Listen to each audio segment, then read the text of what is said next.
Видеокамера должна была запечатлеть обычную жизнь в горах Сьерра-Невада, в самом сердце Калифорнии.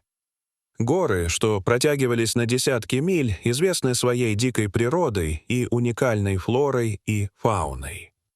То, что она зафиксировала, сначала потрясло исследовательскую команду, а затем взбудоражило весь мир. Алексей Павлов, эколог из Лос-Анджелеса, был в центре этого шока. Он просматривал очередные записи с фотоловушек, установленных в самых отдаленных уголках природного заповедника. В его небольшой комнате на окраине Рино пахло свежемолотым кофе и лесом, а стены были покрыты топографическими картами. Каждый день он исследовал природные тропы, наблюдая за жизнью диких животных. Эти исследования стали его жизнью. Алексей работал в команде, которая последние несколько месяцев занималась документированием жизни диких животных в самых труднодоступных районах парка. Около месяца назад они начали проект по установке камер в тех уголках, где редко ступает нога человека. Это должны были быть обычные кадры. Лоси, медведи, иногда зайцы или белки — типичные жители Сьерра-Невады. Но что-то странное случилось на одном из снимков. Еще один день, еще один час с теми же белками и оленями. Пробормотал Алексей, протирая усталые глаза, глядя на очередной кадр, где группы оленей мирно жуют траву. За окном дождик продолжал капать, и осенняя прохлада проникала в его комнату, несмотря на закрытые окна. В офисе он был один. Все остальные члены команды разъехались на выходные. Оля уехала на научную конференцию, Артем взял отгул, а Лариса боролась с простудой дома. На работе оставался только Алексей, и, хотя он был доволен возможностью сосредоточиться на исследовательской части, ему наскучило повторение однообразных снимков. Его отношение к работе менялось почти каждый день. С одной стороны, работа в таком красивом месте — это мечта. Но, с другой стороны, часами пересматривать сотни одних и тех же кадров стало рутиной. Он ожидал увидеть нечто необычное, редкую или исчезнувшую особь, возможно, какой-то неизвестный вид. Но за 3 месяца работы Алексей не снял ничего более захватывающего, чем несколько семей лис, охотящихся на зайцев. Это было до того момента, когда камера сняла нечто совершенно неожиданное. 7 утра. Дождливый вторник. Алексей, словно в состоянии транса, продолжал просматривать записи с камер, когда вдруг экран наполнился изображением. Камера была установлена в труднодоступном участке парка, где не было ни одной тропы, а до ближайшей дороги было 30 километров. Картина была характерной для этих мест. Сосны, ели, густой утренний туман, моросящий дождь. Это был участок, куда туристы не добираются. Однако вскоре в левом углу экрана возникла фигура. Алексей почувствовал, как его сердце забилось сильнее, а дыхание сбилось.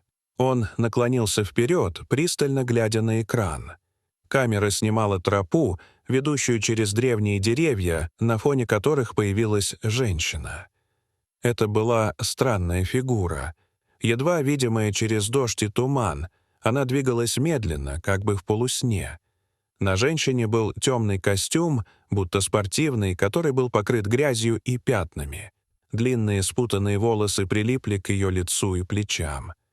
Она шла с опущенной головой, едва касаясь земли. «Что за чертовщина?» — тихо пробормотал Алексей, чувствуя, как его руки начинают дрожать. Женщина шла медленно, покачиваясь, как если бы была измождена до предела. На ногах у нее были остатки походных ботинок. Все указывало на то, что она была далеко от цивилизации, и ее внешность говорила о том, что она провела в этих местах не один день и даже не одну неделю. Она прошла через кадр и остановилась на секунду, подняв голову, словно услышав что-то вдали. В этот момент ее лицо было видно на камере, иссушенное, с запавшими глазами и выступающими скулами, а на щеке была глубокая царапина, покрытая засохшей кровью. Женщина с трудом сделала шаг вперед и исчезла за деревьями. Алексей быстро перемотал запись и просмотрел ее еще раз. Он увидел на ее запястье странный браслет или ремешок. Это было не мираж, не игра света и тени. На экране был реальный человек. Он быстро сделал несколько скриншотов, сохранил видео и отправил материал своему руководителю, доктору Наталье Ивановой, а затем позвонил в службу рейнджеров парка. «Это серьезно», — сказал он. «Мы нашли женщину в самом отдаленном уголке парка. Она выглядит как потерявшийся турист, но ее состояние указывает на то, что она может быть здесь намного дольше». После того, как видео было отправлено в федеральные службы, оно мгновенно попало в социальные сети. Заголовки начали множиться с невероятной скоростью. «Тайна женщины из Сьерра-Невада», «Выжившая из леса», «Исчезнувшая в горах». Эксперты начали разбирать кадры, пытаясь понять, кто это. Местные власти подтвердили подлинность видео, и вскоре поисковые операции были развернуты. На третий день после публикации видео в поисковую операцию вмешался Дмитрий Смирнов, мужчина лет 40 с усталым лицом и беспокойным взглядом. Он вошел в комнату, держа в руках распечатку кадра с видео. Его руки дрожали. «Где она?» — спросил он, с трудом сдерживая эмоции. «Это моя жена, Ирина. Она пропала 4 года назад. Где ее нашли?» Алексей почувствовал, как его сердце подскакивает. Он посмотрел на фотографию, которую показал Дмитрий, и понял, что это была она, та самая женщина с экрана. «Мы были в походе, плановый маршрут на выходные», — объяснял Дмитрий дрожащим голосом. «Остановились на смотровой площадке. Я отошел за дровами для костра, а когда вернулся, Ирины уже не было. Только ее рюкзак у края обзорной площадки. Мы искали неделями. Собаки, вертолеты, добровольцы, но ничего не нашли. Все решили, что она упала с обрыва или заблудилась и погибла. Дело закрыли через полгода. Но я всегда знал, что она жива». История, которую рассказал Дмитрий, потрясла Алексея до глубины души. Оказавшись в поисковой группе, Дмитрий отправился в те места, где был снят кадр. С каждой минутой поиски становились все более интенсивными. Неожиданно, на второй день, Алексей заметил нечто странное. Среди густых кустарников были легкие примятия травы и следы, которые явно указывали на проход человека. Он продолжал идти, прислушиваясь к каждому шороху и следя за каждым следом. И вот, после долгих часов поиска, Алексей обнаружил странную хижину, спрятанную в глубине леса. В ее разрушенных стенах можно было увидеть признаки того, что кто-то здесь жил. Камни, построенные в камин, стекла разбиты, но в центре был небольшой очаг, а из трубы шел тонкий дымок. Алексей аккуратно подошел к двери и осторожно постучал. Тишина. Но потом раздался слабый скрип, и дверь чуть приоткрылась. Внутри стояла Ирина. Ее кожа была загорелой и изможденной, а тело, когда-то стройное, теперь выглядело невероятно худым. Шрамы и следы от ран покрывали ее руки и ноги. Алексей представил, что она прошла долгий путь, полный боли и страха.